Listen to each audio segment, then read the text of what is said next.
Mayong adlaw sa tanan, ako di si Joseph Gonzales ug mao kini ang balay ni San Jose.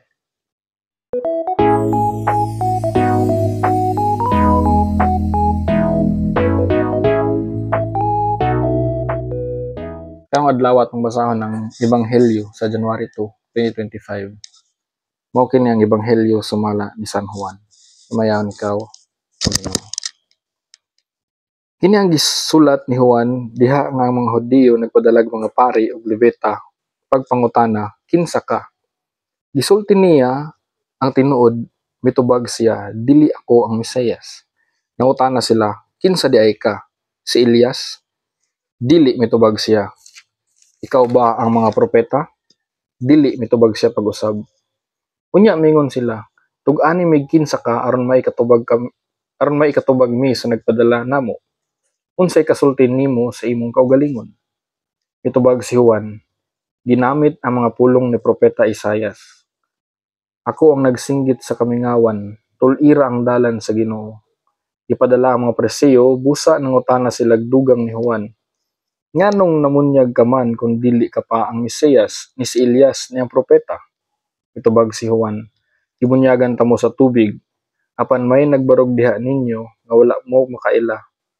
Sunod siya nako, apan dinhi na siya sa wala pa ko. Dili ko angay muhubad sa liston sa iyang sandalyas. Nahitabo ni sa Bitabara, sa suba Jordan, diin si Juan namunyag. Ang Ebanghelyo sa Ginoo. Dayon ikaw o Kristo. Ang atong Ebanghelyo karon naghisgot about identity. Kinsa si San Juan? Daghan nangutan na siya. Sa daghan magud niya gibuhat nga mga maayong butang nya, the way siya mo preach kay kanabitang with authority ang iyang mga pulong na igahom. So daghan gyud mga tawo nga nagtapok sa iya or daghan siya mga followers pod.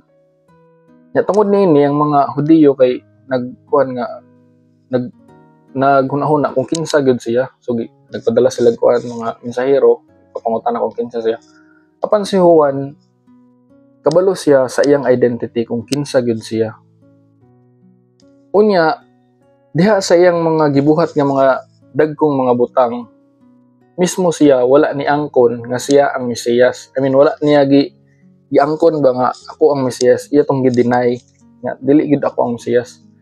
Kita pod sa tong kung maka-reflect pod sa tong kaugalingon kana bitong natay mga ipangbuhat nga mga murag feel nato kay great or feel nato nga natay nabuhat nga murag nindot dako nya ato dayong i-take credit tanan natong mabuhat. Sometimes you forget kung kinsa gyud ang source or kung kinsa gyud ang naghatag ana mga butang. Dili kita mismo.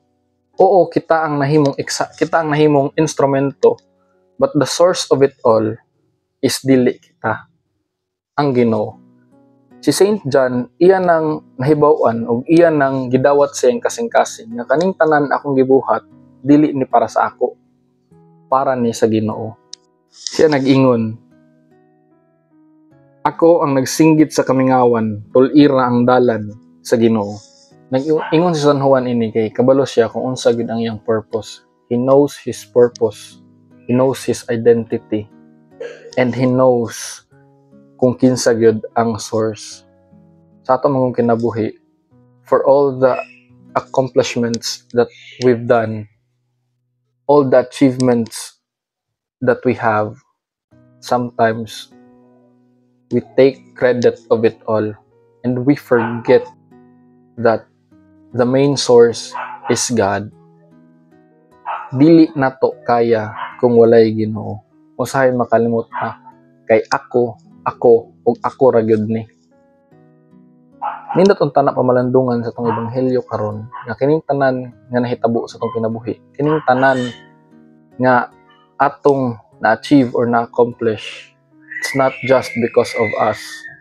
It is because of the grace of God. It is because of the provision of God. It is because God loves us. Ug hinaot nga dili nato malimtan ang Ginoo sa matag adlaw natong pagkinabuhi niining kalibutan. Hinaot paunta.